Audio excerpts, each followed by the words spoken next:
कृति और वेशभूषा श्री कृष्ण से मिलती जुलती है। घुटनों तक लंबी लंबी भुजाएं हैं, नूतन कमल दल के समान कोमल नेत्र हैं, शरीर पर पीतांबर धारण किए हुए हैं, गले में कमल पुष्पों की माला है, कानों में मणिजटित कुंडल झलक रहे हैं और मुखारविंद अत्यंत प्रफुल्लित है। पवित्र मुस्कान वाली गोपियों ने आपस में कहा, यह पुरुष देखने में तो बहुत सुंदर है, परंतु यह है कौन? कहां से आया है? किसका दूत है? इसने श्री कृष्ण जैसी वेशभूषा क्यों धारण कर रखी है? सबकी सब गोपियां उनका परिचय प्राप्त करने के लिए अत्यंत उत्सुक हो गईं और उनमें से बहुत सी पवित्र कीर्ति भगवान श्री कृष्ण के चरण कमलों के आश्रित तथा उनके सेवक सखा उद्धव जी को चारों ओर से घेर कर खड़ी हो गईं। जब उन्हें मालूम हुआ कि ये तो रमा रमण भगवान श्री कृष्ण का संदेश लेकर आए हैं, तब उन्होंने विनय से झुककर सलज्ज हास्य, चितवन और मधुर वाणी आदि से उद्धव जी का अत्यंत सत्कार किया तथा एकांत में आसन पर बैठाकर वे उनसे इस प्रकार कहने लगी, उद्धव जी, हम जानती हैं कि आप यदुनाथ के पार्षद हैं, उन्हीं का संदेश लेकर यहाँ पधारे हैं। आपके स्वामी ने अपने माता पिता को सुख देने के लिए आपको यहाँ भेजा है, अन्यथा हमें तो अब इस नंदगांव में गौओं के रहने की जगह में उनके स्मरण करने योग्य कोई भी वस्तु दिखाई नहीं पड़ती। माता पिता आदि सगे संबंधियों का स्नेह बंधन तो बड़े बड़े ऋषि मुनि भी बड़ी कठिनाई से छोड़ पाते हैं। दूसरों के साथ जो प्रेम संबंध का स्वांग किया जाता है, वह तो किसी न किसी स्वार्थ के लिए ही होता है। भौरों का पुष्पों से और पुरुषों का स्त्रियों से ऐसा ही स्वार्थ का प्रेम संबंध होता है। जब वेश्या समझती है कि अब मेरे यहाँ आने वाले के पास धन नहीं है, तब उसे वह धता बता देती है। जब प्रजा देखती है यह राजा हमारी रक्षा नहीं कर सकता, तब वह उसका साथ छोड़ देती है।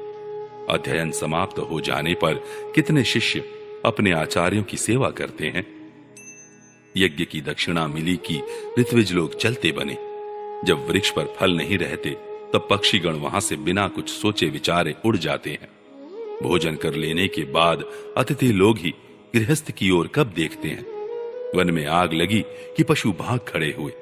चाहे स्त्री के हृदय में कितना भी अनुराग हो, जार पुरुष अपना काम बना लेने के बाद उलट कर भी तो नहीं देखता।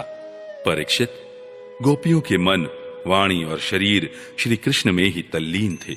जब भगवान श्री कृष्ण के दूत बनकर उद्धव जी व्रज में आए, तब वे उनसे इस प्रकार कहते कहते यह भूल ही गई कि कौन सी बात किस तरह किसके सामने कहनी चाहिए।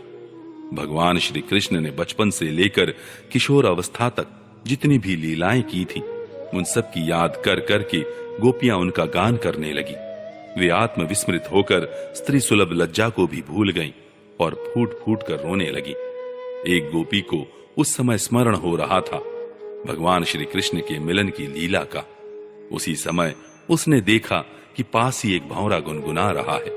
उसने ऐसा समझा मानो मुझे रूठी हुई समझकर श्री कृष्ण ने मनाने के लिए दूत भेजा हो। वह गोपी भंवरे से इस प्रकार कहने लगी।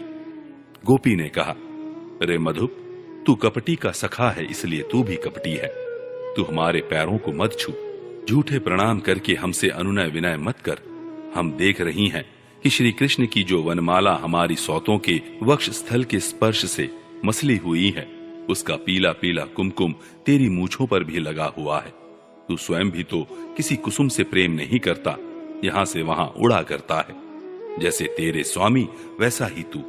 मधुपति श्री कृष्ण मथुरा की मानिनी नायिकाओं को मनाया करे।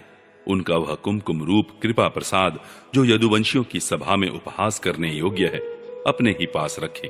उसे तेरे द्वारा यहाँ भेजने की क्या आवश्यकता है। जैसा तू काला है वैसे ही वे भी हैं। तू भी पुष्पों का रस लेकर उड़ जाता है, वैसे ही वे भी निकले। उन्होंने हमें केवल एक बार, हाँ ऐसा ही लगता है, केवल एक बार अपनी तनिक सी मोहिनी और परम मादक अधर सुधा पिलाई थी, और फिर हम भोली भाली गोपियों को छोड़कर वे यहां से चले गए। पता नहीं सुकुमार लक्ष्मी उनके चरण कमलों की सेवा कैसे करती रहती हैं। अवश्य ही वे छैल छबीले श्री कृष्ण की चिकनी चुपड़ी बातों में आ गई होंगी। चित्त चोर ने उनका भी चित्त चुरा लिया होगा। अरे भ्रमर, हम वनवासी नहीं हैं, हमारे तो घर द्वार भी नहीं है, तू हम लोगों के सामने यदुवंश शिरोमणि श्री कृष्ण का बहुत सा गुणगान क्यों कर रहा है? यह सब भला हम लोगों को मनाने के लिए ही तो, परंतु नहीं नहीं, वे हमारे लिए कोई नए नहीं है, हमारे लिए तो जाने पहचाने बिल्कुल पुराने हैं।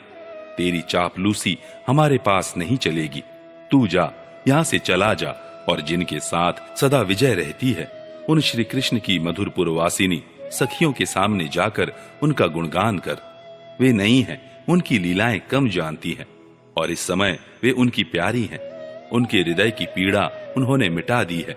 वे तेरी प्रार्थना स्वीकार करेंगी, तेरी चापलूसी से प्रसन्न होकर तुझे मुंह मांगी वस्तु देंगी। भौरे, वे हमारे लिए छटपटा रहे हैं, ऐसा तू क्यों कहता है? उनकी कपट भरी मनोहर मुस्कान और बहुओं के इशारे से जो वश में न हो जाएं, उनके पास दौड़ी न आए, ऐसी कौन सी स्त्रियां हैं? अरे अनजान, स्वर्ग में, पाताल में और पृथ्वी में ऐसी एक भी स्त्री नहीं है। औरों की तो बात ही क्या, स्वयं लक्ष्मी जी भी उनके चरण रज की सेवा किया करती हैं। फिर हम श्री कृष्ण के लिए किस गिनती में हैं? परंतु तू उनके पास जाकर कहना कि तुम्हारा नाम तो उत्तम श्लोक है, अच्छे अच्छे लोग तुम्हारी कीर्ति का गान करते हैं, परंतु इसकी सार्थकता तो इसी में है कि तुम दीनों पर दया करो, नहीं तो श्री कृष्ण तुम्हारा उत्तम श्लोक नाम झूठा पड़ जाता है। अरे मधुकर, देख, तू मेरे पैर पर सिर मत टेक। मैं जानती हूं कि तू अनुनय विनय करने में, क्षमा याचना करने में बड़ा निपुण है। मालूम होता है तो श्री कृष्ण से ही यही सीख कर आया है कि रूठे हुए को मनाने के लिए दूत को, संदेश वाहक को कितनी चाटुकारिता करनी चाहिए। परंतु तू समझ ले कि यहां तेरी दाल नहीं गलने की। देख, हमने श्री कृष्ण के लिए ही अपने पति, पुत्र और दूसरे लोगों को छोड़ दिया, परंतु उनमें तनिक भी कृतज्ञता नहीं। वे ऐसे निर्मोही निकले कि हमें छोड़कर चलते बने। अब तू ही बता, ऐसे अकृतज्ञ के साथ हम क्या संधि करें? क्या तू अब भी कहता है कि उन पर विश्वास करना चाहिए? ए रे मधुप, जब वे राम बने थे तब उन्होंने कपिराज बाली को व्याध के समान छिपकर बड़ी निर्दयता से मारा था।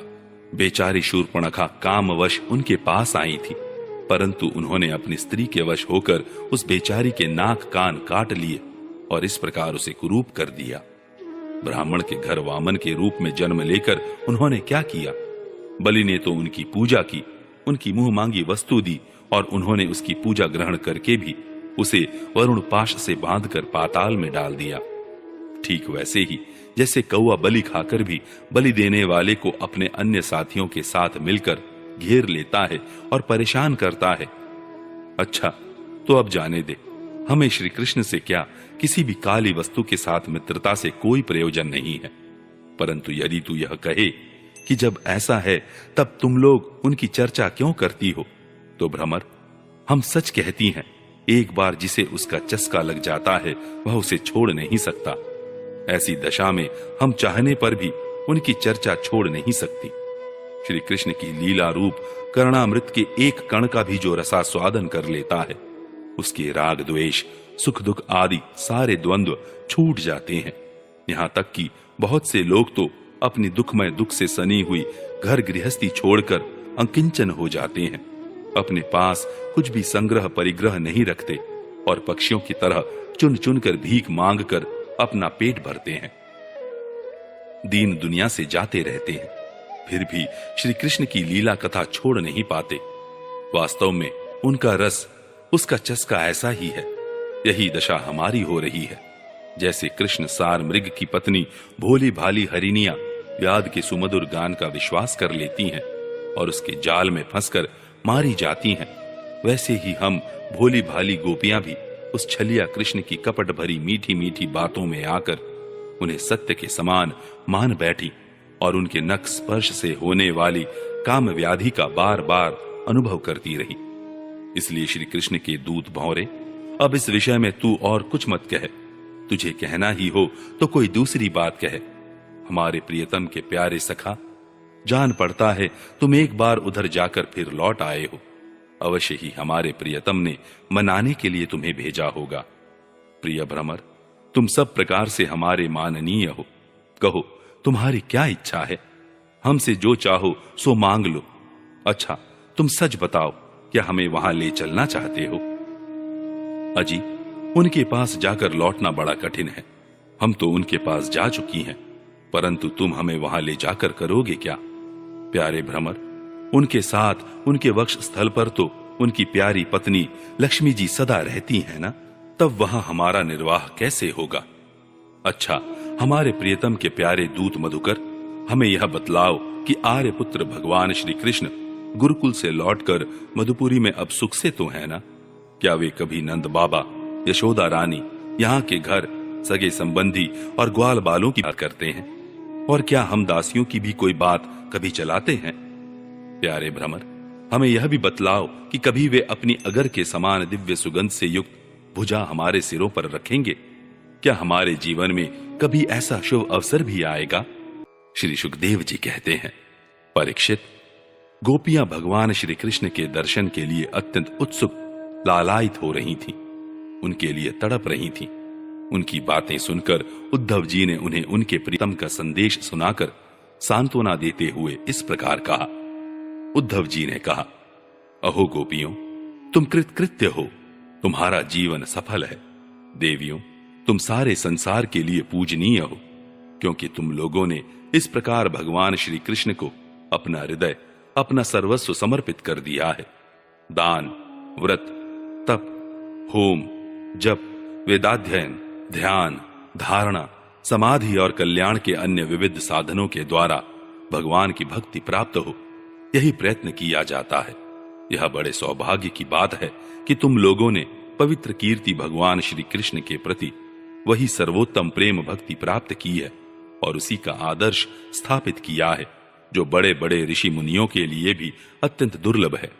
सचमुच यह कितने सौभाग्य की बात है कि तुमने अपने पुत्र, पति, देह, स्वजन और घरों को छोड़कर पुरुषोत्तम भगवान श्री कृष्ण को, जो सबके परम पति हैं, पति के रूप में वर्ण किया है। महाभाग्यवती गोपियों, भगवान श्री कृष्ण के वियोग से तुमने उन इंद्रियातीत परमात्मा के प्रति वह भाव प्राप्त कर लिया है, जो सभी वस्तुओं के रूप में उनका दर्शन कराता है। तुम लोगों का वह भाव मेरे सामने भी प्रकट हुआ। यह मेरे ऊपर तुम देवियों की बड़ी ही दया है। मैं अपने स्वामी का गुप्त काम करने वाला दूत हूं। तुम्हारे प्रियतम भगवान श्री कृष्ण ने तुम लोगों को परम सुख देने के लिए यह प्रिय संदेश भेजा है। कल्याणियों, वही लेकर मैं तुम लोगों के पास आया हूं। अब उसे सुनो।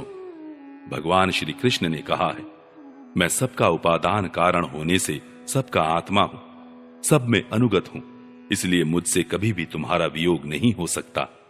जैसे संसार के सभी भौतिक पदार्थों में आकाश, वायु, अग्नि, जल और पृथ्वी, ये पांचों भूत व्याप्त हैं। इन्हीं से सब वस्तुएं बनी हैं और यही उन वस्तुओं के रूप में है। वैसे ही मैं मन, प्राण, पंचभूत, इंद्रिय और उनके विषयों का आश्रय हूं। वे मुझ में हैं, मैं उनमें हूं, और सच पूछो तो मैं ही उनके रूप में प्रकट हो रहा हूं।